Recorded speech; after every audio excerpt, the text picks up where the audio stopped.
Hola a todos. Bueno, vamos a seguir con esta masterclass, con la lección número 2 de los tres ejes que hemos planteado.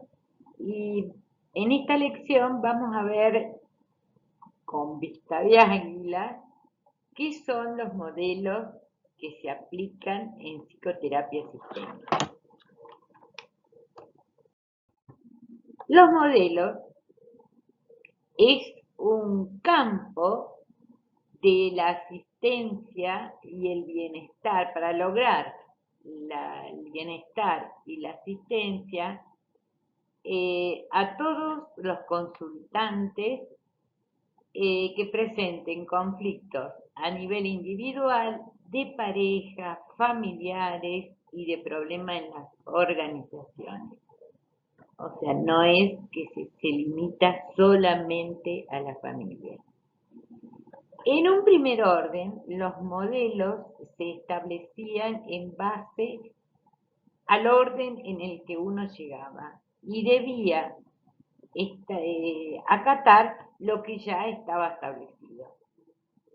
Eran metáforas de lo que fue el primer orden de la aparición de los modelos sistémicos. El segundo orden también estaba regido por principios, pautas, mitos, creencias y demás, las cuales uno tenía como ingresante a ese grupo familiar, tenía que aceptar. Y en el tercer orden, aquellos en donde yo doy si recibo. Hay un intercambio entre uno y otro. O sea, es como que van cambiando la modalidad en la posición y el lugar que cada parte del sistema forma. Y así se desprenden varios modelos, porque corresponden a distintas épocas. Bueno, las perlas o temas que vamos a ver en esta segunda lección es el modelo estructural, el modelo estratégico, la escuela de Milán, que nosotros le llamamos la visión del mundo, eh, la teoría de la complejidad y también el pensamiento complejo. Estos, la perla número 2, 3 y 4 son los que han constituido lo que nosotros llamamos modelo intermedio, uno de los tantos modelos que hay en la terapia sistémica. Después se van agregando, hay un intercambio permanente entre los diferentes modelos, se va agregando con la teoría de la complejidad, con el pensamiento complejo, con la aparición de las terapias postmodernas, se van modificando algunas cuestiones en la conjunción de todos esos modelos. La narrativa ya hace un cambio porque más pronunciado, porque basa sus intervenciones en lo conversacional, en el relato, en, en el lenguaje. Entonces ya no va tanto a la estructura, ni a la jerarquía, ni a los límites, ni a los procesos, sino va directamente a lo conversacional. Y surgen las terapias conversacionales, las narrativas y una serie de enfoques de la posmodernidad. O sea, esto es a vista, en pantallazo de lo que son los modelos. Y yo trato de transmitir donde el lugar que yo más he trabajado, que es desde el modelo intermedio. Porque nos parecía que eran lo más adecuado en el momento que yo me inicié, me formé y hasta luego fuimos incorporando otras cuestiones nuevas que sería muy largo de relatar. Pero todos estos modelos se nutren, como ya los hemos visto, por el determinismo estructural, por la teoría general de los sistemas, que hemos visto los principios, donde el todo es más que la suma de las partes, que las partes se interrelacionan e interactúan entre sí, la cibernética del segundo orden, el construccionismo social, que es una mirada de ver más las estructuras y las que se establecen en el orden social, y la teoría de la complejidad, entre otras. Estas son las teorías que nutren a los diferentes modelos. Por supuesto que surgen otras, ¿no? Bueno, pero para sintetizar un poco, el modelo intermedio, que está dentro del enfoque sistémico, toma al consultante como un sistema o un conjunto organizado de cosas que pasan a ser funciones básicas realizadas por el sistema. Y los principios que caracterizan a este modelo interno, que es un todo y tiene un fin. Después, que hay una estabilidad dinámica de mantenerse a través del fluido continuo de material, energía e información en relación con otros sistemas y con el medio que los circunda. La entropía, que es el desgaste de los sistemas, ¿te acuerdas cuando vimos en la lección anterior? Y el equilibrio homeostático, o sea, la adaptación de los sistemas al cual pertenecen.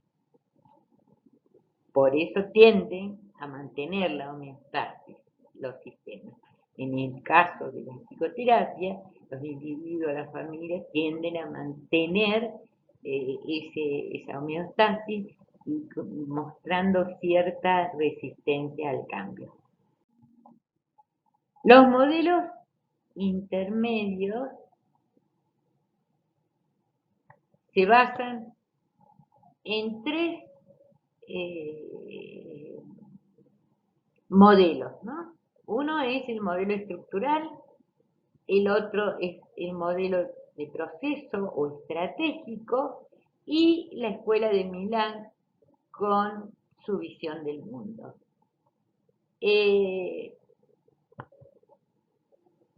El modelo estructural, que basa sus intervenciones, sus evaluaciones, sus observaciones y su foco en la estructura de los sistemas.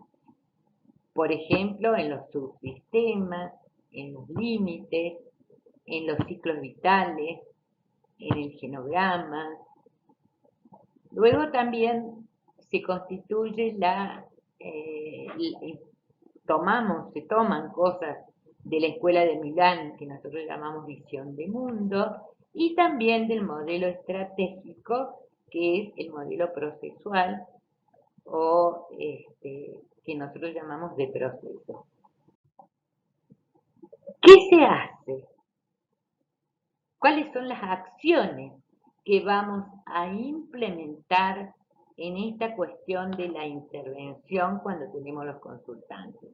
E ir paso a paso. Si bien son terapias centradas en el aquí y ahora, y en la comunicación y en las interrelaciones, pero los terapeutas tenemos que tener un establecido, un esquema de trabajo que tiene que ser tranquilo, pausado, sin apuro, pero no extendido en un tiempo excesivo.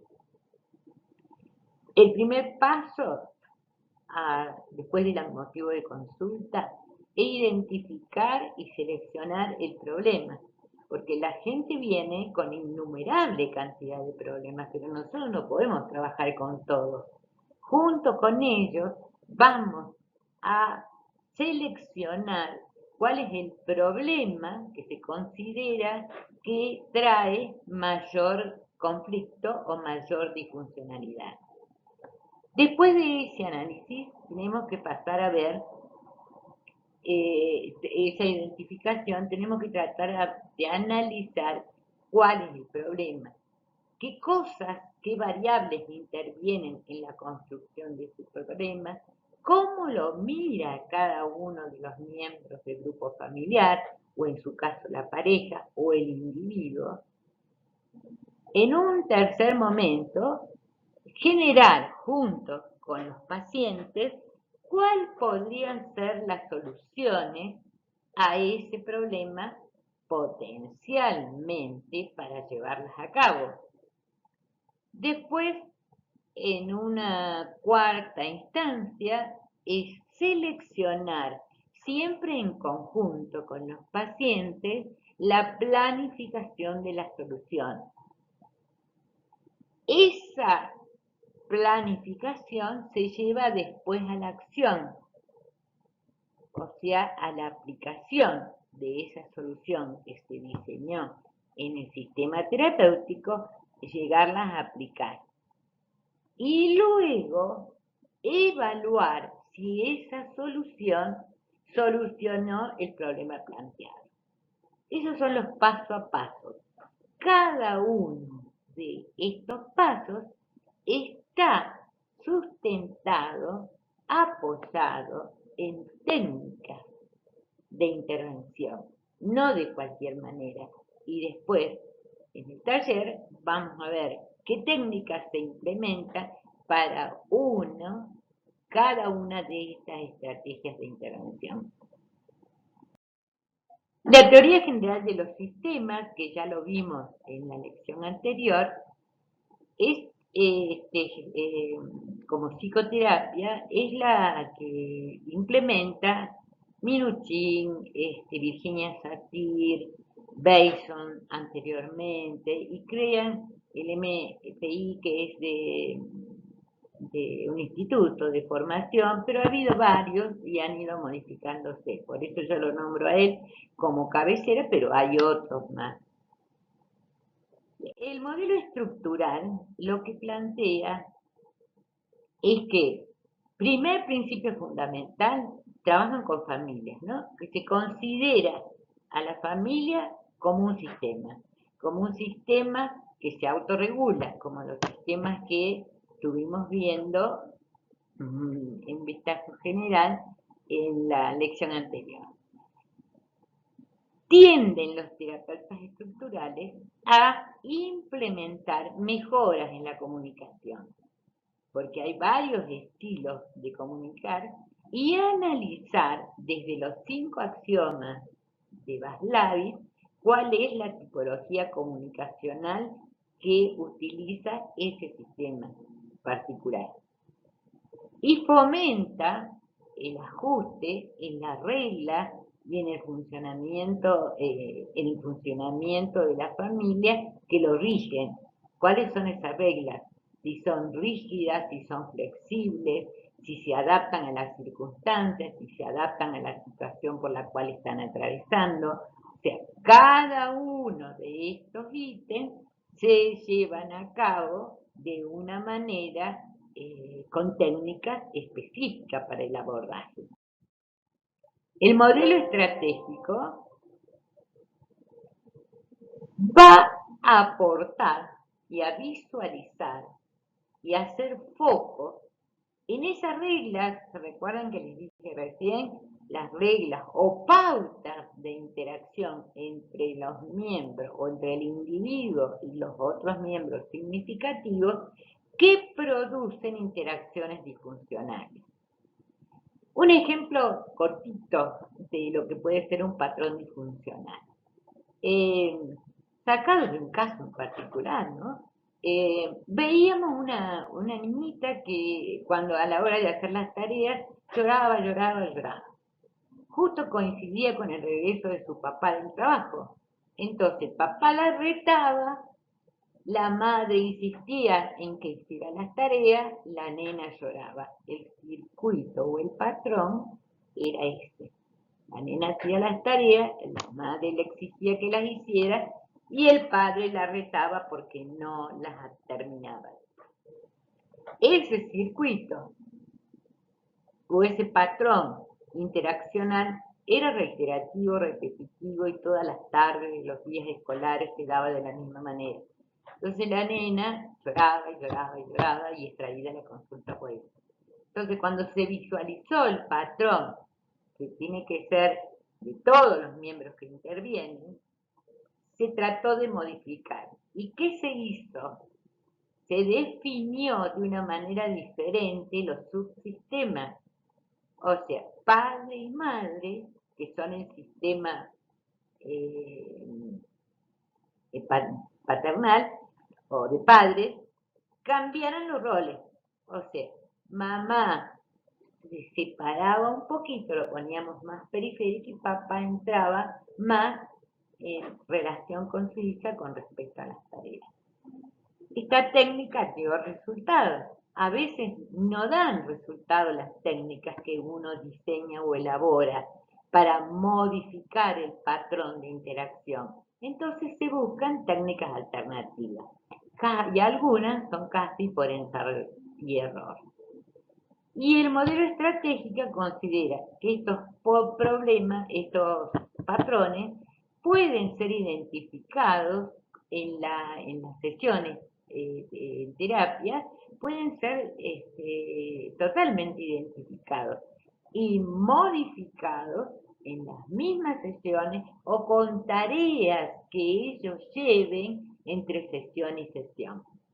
O sea, es una terapia, una psicoterapia pragmática, donde el paciente interviene y el terapeuta es muy activo y a veces directivo.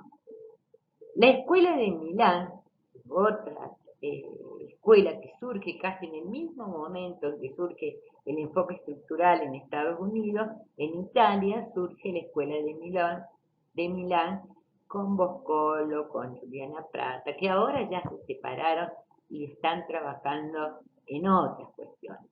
La escuela de Milán abordó todos los grandes dilemas de la salud mental, como la esquizofrenia, la psicosis, fundamentalmente la anorexia para aquellos tiempos.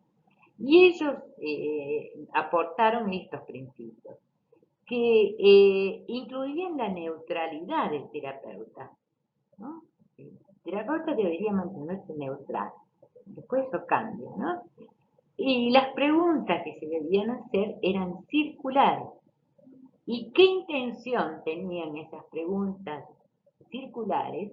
Era explorar las relaciones entre sus miembros para después elaborar hipótesis sistémicas de esas interacciones. Y ellos toman la interacción de los sistemas familiares como juego familiar, el juego familiar, donde los elementos de ese juego familiar son los patrones, los mitos, los tabúes, las creencias, hacen una conjunción y establecen patrones determinados que dan como resultado el juego familiar de esa familia en esos procesos graves de la salud mental. Que son, vuelvo a repetirles, el conjunto de creencias, relaciones, creencias, mitos, tabúes y demás que se establecen en los miembros de la familia. Y la evaluación que se realiza desde el enfoque de la Escuela de Milán es la evaluación que esclarece al terapeuta sobre ese juego familiar y lo hace mediante varias técnicas, entre ellas la evaluación sobre las alianzas y los roles que cada uno de los integrantes forman parte.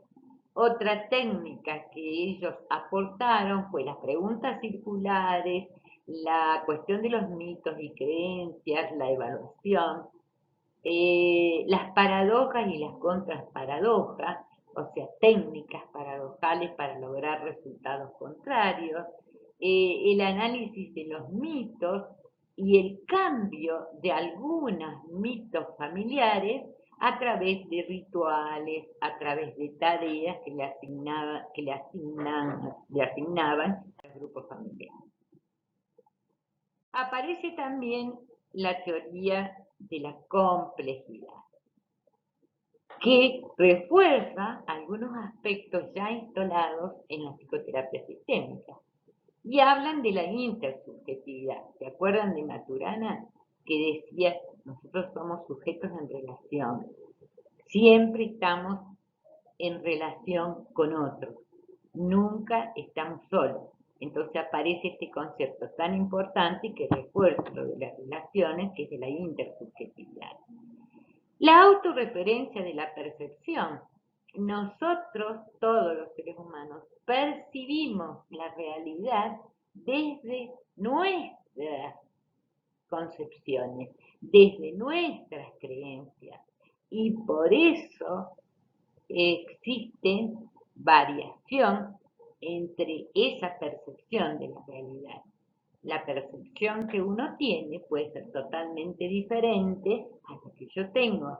En eso el terapeuta tiene que tener mucho cuidado, porque a veces en esas cuestiones en donde uno no comparte esa percepción y hace referencia a la autopercepción, entra en conflicto. Entonces hay que saber manejar ese momento en que se da en repetidas oportunidades. La relevancia de los universos, o sea, de la causalidad de variables que entran en esa percepción, en esas intersubjetividades.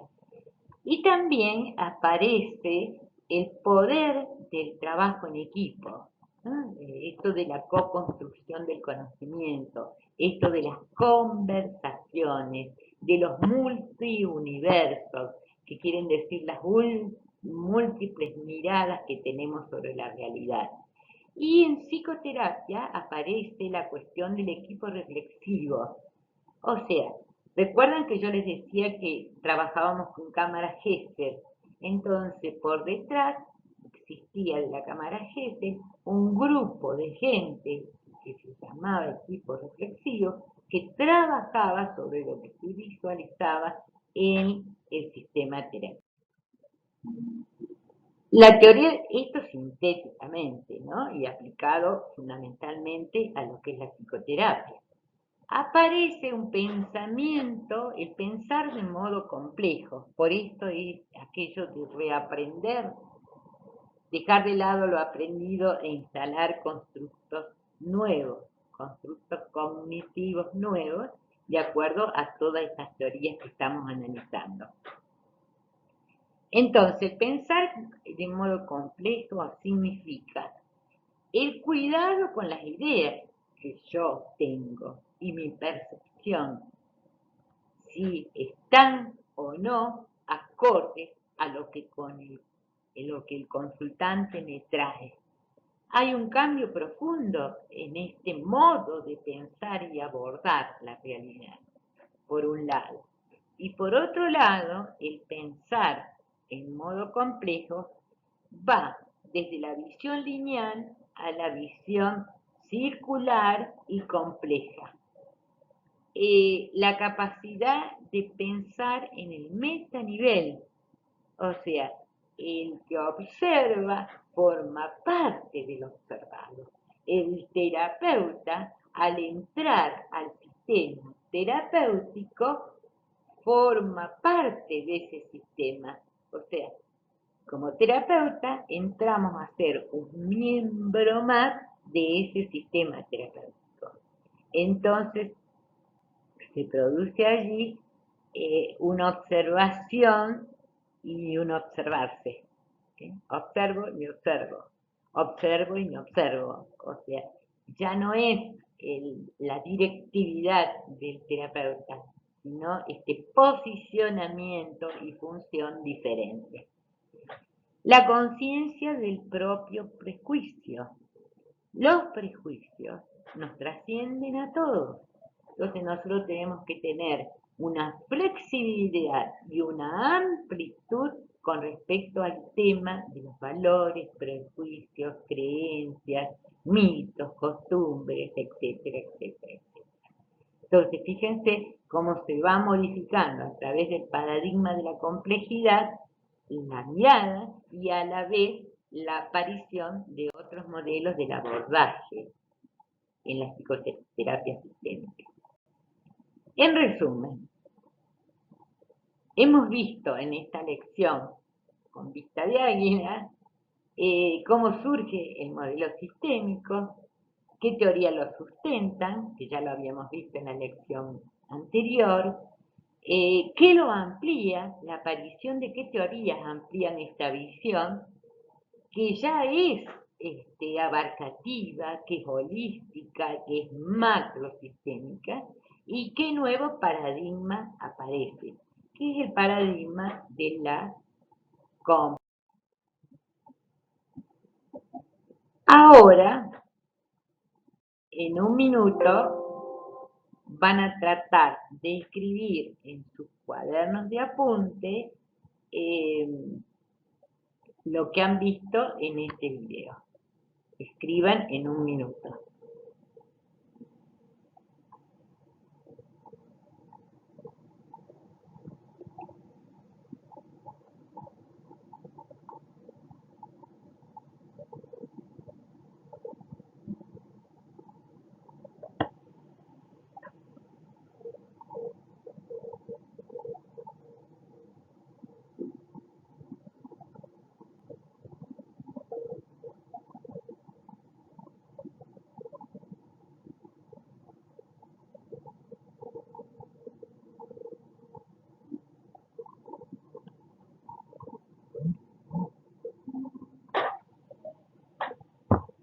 Bueno, vamos pasando a la otra.